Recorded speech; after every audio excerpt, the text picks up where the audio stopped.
Bonsoir à toutes, bonsoir à tous. Dans l'actualité de ce vendredi 18 novembre, l'eau de Volvic pointée du doigt par la Chine. Elle contiendrait trop de nitrite selon les autorités sanitaires chinoises. La candidature de la chaîne des puits au patrimoine mondial de l'UNESCO, une étape administrative importante, avait lieu aujourd'hui à Paris. Et puis notre invité ce soir, c'est un élu heureux et fier. Marcel Aledo, maire de Roya, vient de recevoir une Marianne d'or pour la bonne gestion financière de sa commune. L'eau de Volvic serait-elle devenue indigeste pour les Chinois? Les autorités sanitaires en Chine viennent en effet de déclarer l'eau de Volvic, tout comme l'eau d'Évian d'ailleurs, défectueuse, car trop riche en nitrite. La vente des bouteilles reste autorisée, mais une telle décision surprend chez Volvic, où les contrôles qualité sont plutôt drastiques. L'usine du Chancé a accepté d'ouvrir ses portes aujourd'hui. Pour Philippe Robert, voyez son reportage. Chaque jour, 300 analyses différentes sont effectuées dans les laboratoires sur l'eau de Volvic. Sur l'eau de la source, captée à 100 mètres de profondeur, ainsi qu'au cours de tout le processus d'embouteillage. Des contrôles qui portent dans un premier temps sur la composition chimique de cette eau minérale qui doit être constante. Le calcium, le magnésium, les chlorures, les sulfates. On fait également donc la recherche d'éléments traces, comme les métaux lourds, le fer, le cuivre, le manganèse. Et donc là, on recherche en fait qu'il n'y en a pas. On vérifie la non-présence de ces éléments-là dans l'eau, ainsi que les nitrites et l'ammonium qu'on fait sur l'eau pour vérifier qu'il n'y en a pas non plus dans l'eau de Volvic. Les nitrites, un élément qui doit répondre à des normes strictes fixées par l'Organisation mondiale de la santé. Moins de 3 mg par litre. L'eau de Volvic peut en contenir 0,05 mg par litre. La direction ne comprend donc pas que les Chinois en aient trouvé un taux anormalement élevé. Ce qu'il faut qu'on fasse, c'est qu'on arrive à obtenir des autorités chinoises les lots qu'ils ont pu isoler, les quantités qu'ils ont pu isoler, et qu'on ait l'occasion de faire des recontrôles de manière à voir exactement ce qu'ils ont pu trouver et dans quelle quantité. Pour l'instant, on n'a pas encore ces informations, donc on ne peut pas tirer aucune conclusion de cette information pour l'instant. Chaque année, Volvic produit 1,3 milliard de bouteilles exportées dans 65 pays. Le marché chinois représente 0,03% de la production. Une goutte d'eau certes, mais ici au cœur du Puy-de-Dôme, on compte bien tirer cette affaire au clair. Et en attendant, la direction tient à rassurer les consommateurs sur la qualité irréprochable de l'eau depuis la première captation en 1965. En bref, un carambolage s'est produit en fin d'après-midi sur l'autoroute A75 au niveau de la sortie 13 à Issoire. 6 véhicules sont impliqués dans l'accident qui a fait 3 blessés légers. Les pompiers ont déployé d'importants moyens de secours sur place. On ne connaît pas encore l'origine de ce carambolage. Une étape importante aujourd'hui dans la procédure d'inscription de la chaîne des puits au patrimoine mondial de l'UNESCO. Ce vendredi, en effet, le dossier de candidature était présenté à Paris devant le comité des biens français. L'objectif, que la chaîne des puits soit sélectionnée pour représenter la France l'an prochain devant le comité de sélection de l'UNESCO. Le point sur cette procédure très administrative avec Ariane Monfray. Ce sont eux qui ont défendu le dossier de candidature aujourd'hui à Paris. Jean-Yves Goudbel et Cécile Olive-Garcia, le président du Conseil général et la chargée de mission, ont présenté les caractéristiques scientifiques et esthétiques qui font que la chaîne des puits mérite de figurer au patrimoine mondial de l'UNESCO. Cette distinction constituerait pour le Puy-de-Dôme la consécration des efforts faits en matière d'aménagement et de valorisation de ce territoire. Avec l'arrivée du classement, c'est la maîtrise complète de la chaîne des puits, simplement avec un plan de gestion qui permet à cet espace, qui est un des éléments majeurs du patrimoine national, de pouvoir continuer à exister et d'être valorisé et d'être connu. Mais il ne faut pas brûler les étapes. La chaîne des puits figure parmi une trentaine de candidats en lice devant le comité de sélection français. La grotte Chauvet en Ardèche semble tenir la corde. Il resterait donc une seule place. Ça sera à l'Élysée de trancher et c'est là qu'entrent en jeu les soutiens apportés au projet. Il est très important que la chaîne des puits soit valorisée pour que les touristes viennent encore plus nombreux dans une région qui peut paraître austère et difficile d'accès, mais qui constitue le centre, l'âme de notre patrimoine. C'est un endroit absolument remarquable. On vient d'obtenir le classement de Causse et Cévennes au patrimoine mondial de l'UNESCO. Je voudrais la même chose pour la chaîne des puits.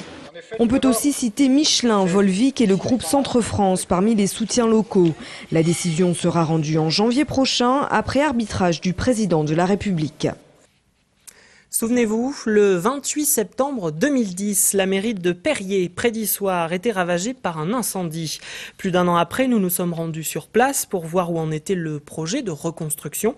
Aujourd'hui, les services municipaux sont toujours installés dans un bâtiment annexe, dans l'attente d'une nouvelle mairie complètement refaite. Ariane Monfray.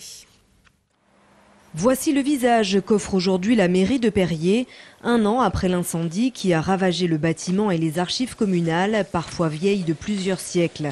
La municipalité a travaillé sur un projet de reconstruction pour rendre aux habitants de Périers un hôtel de ville digne de ce nom. On a bien avancé puisqu'on a travaillé avec l'architecte, on a fini l'APS, donc l'avant-projet sommaire, et d'ici la fin du mois, donc l'architecte va nous finaliser plus sérieusement le montant et comment va être habitée cette mairie. Le budget prévu est d'environ 800 000 €, c'est-à-dire le double que ce qu'aurait coûté une reconstruction à l'identique. Car le maire de Périers a changé son fusil d'épaule. Les locaux voisins de l'ancienne poste devaient être une solution provisoire. Ils seront définitivement reliés à la mairie dans le nouveau projet. On va en profiter donc pour mettre tous les services administratifs, c'est-à-dire le secrétariat, le bureau du maire, les adjoints, les archives. Et donc tout cela, ça dans l'ancienne poste. Et le bâtiment qui a brûlé, l'ancien bâtiment mairie, donc au premier étage, on va faire une salle du conseil, bien sûr, elle est obligatoire, plus une salle de mariage, ça sera certainement la même puisqu'on n'a pas beaucoup de mariages dans un village comme Périers, donc on va jumeler les deux, et une petite salle de réunion. Le rez-de-chaussée sera réservé à la vie associative avec une salle modulable de 60 mètres carrés. La nouvelle mairie de Périers devrait être livrée fin 2013. L'invité du JT ce soir, c'est Marcel Alédo, le maire de Royat. Bonsoir. Bonsoir. Hier soir, on vous a remis une Marianne d'or. Vous êtes d'ailleurs venu avec sur ce plateau. Récompense pour la bonne gestion financière de votre commune. Première question peut-être plus personnelle. Qu'est-ce que ça représente un tel trophée pour vous ? Pour moi, personnellement, ça représente beaucoup de travail, mais c'est surtout pour l'équipe. D'abord, c'est une belle aventure humaine. C'est tout simplement le choix d'une équipe municipale avec qui a suivi son maire, et aussi le choix, évidemment, de tous les agents, puisque les agents, nous avons parlé, nous avons discuté ensemble, car quand nous sommes arrivés aux affaires en 2008, c'était quand même un trou financier de 7 millions d'euros. Alors 7 millions d'euros, ça paraît énorme. Comment vous avez fait pour redresser la barre ? Je crois qu'aujourd'hui, le déficit est à zéro. À zéro. Oui, il est à zéro. Nous avons travaillé tout simplement avec... nous avons fait le buvard. Nous avons épongé les dettes. C'est-à-dire que nous avons revu toutes les structures, tous les statuts de dettes et des termes. Et au niveau de la mairie, nous avons travaillé ensemble avec le personnel. Vous savez, ça se joue... En fait, le redressement de la commune se joue sur 3 critères. Il faut associer les administrés, car il ne faut pas oublier qu'ils ont payé une hausse d'impôt de 32%. Ensuite, tous les agents de la commune, et aussi bien thermal que communal, et aussi tout Royatonique, parce qu'il a fallu qu'on reprenne Royatonique qui partait un petit peu à l'aventure. Justement, les thermes, on vient d'en voir quelques images. Aujourd'hui, les thermes de Royat, comment se portent-ils et quel est le lien qu'a la mairie avec ces thermes ? Eh bien, tout simplement, les thermes, c'est un SPIC. Et le patron de... Alors, le SPIC, il faudrait expliquer. Oui, c'est une société d'équipement. Et tout simplement, il n'y a pas de personnalité morale. Voilà, c'est une société où il n'y a pas de personnalité morale. Elle est représentée par le maire. Donc, le maire, c'est lui le représentant et le directeur, le président, tout ce qu'on veut, du coin thermal. Quant au terme, eh bien, écoutez, vous me posez une question qui me touche, parce que nous les avons sauvés. Nous sommes arrivés en 2008 avec un déficit cumulé de 2,6 millions d'euros.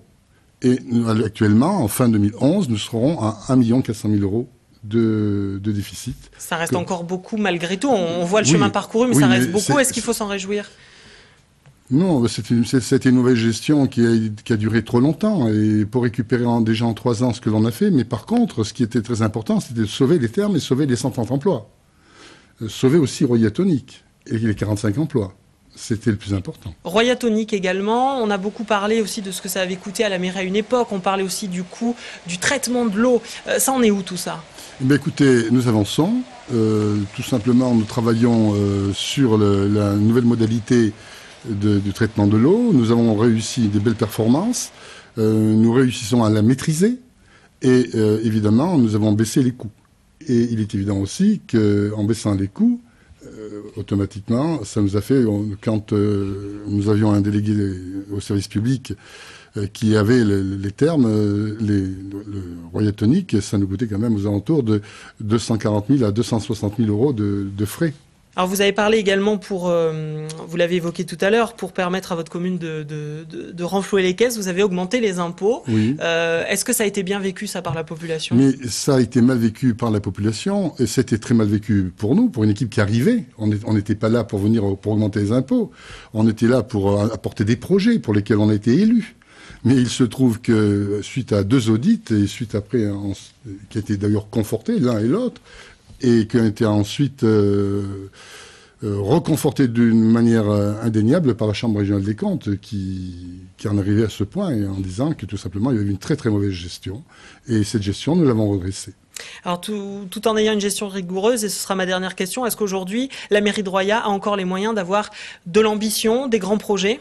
Ah oui, tout à fait. Nous avons de l'ambition et nous avons des grands projets qui viendront à jour. Je pense que nous aurons mis déjà une étape avant la fin de la mandature, puisqu'on aura le théâtre du Casino, qui seront avec nos amis de Chamalières, que nous sommes en train de refaire entièrement.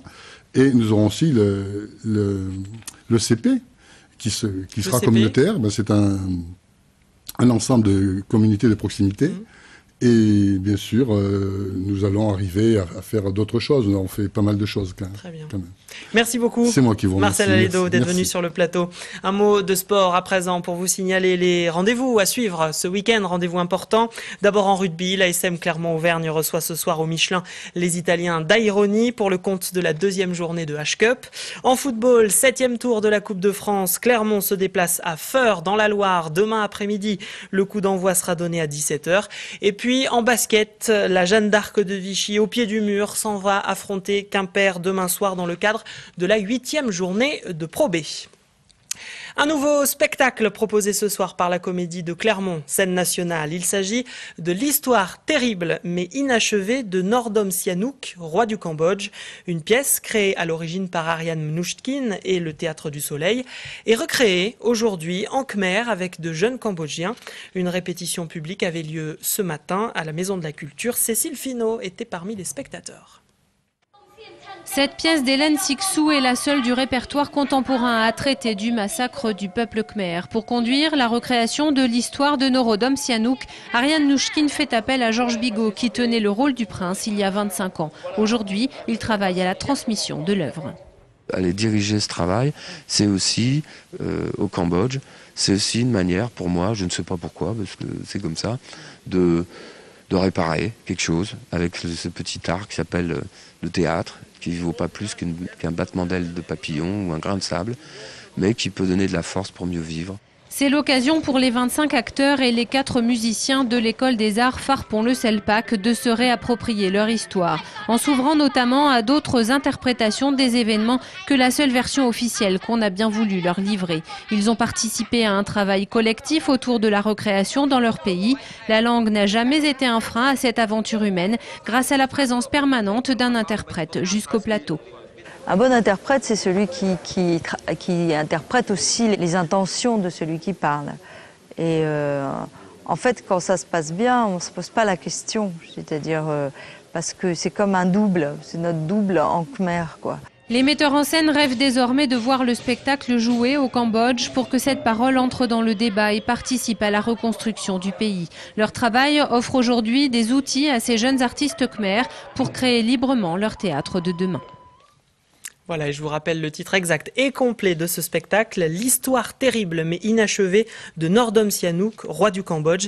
C'est à 20h ce vendredi soir en khmer surtitré à la Maison de la Culture.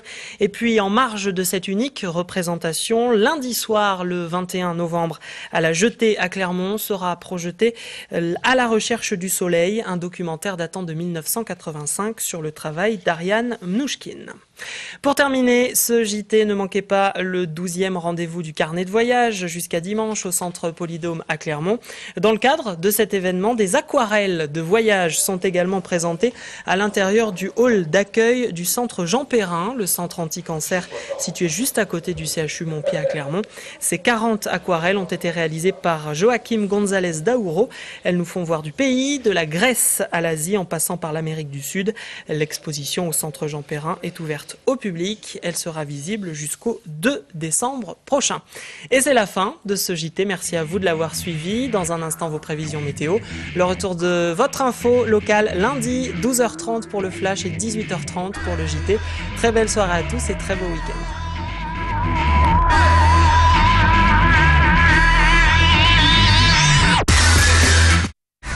Toute l'actu locale est aussi en ligne. Retrouvez votre JT sur clermontpremière.com.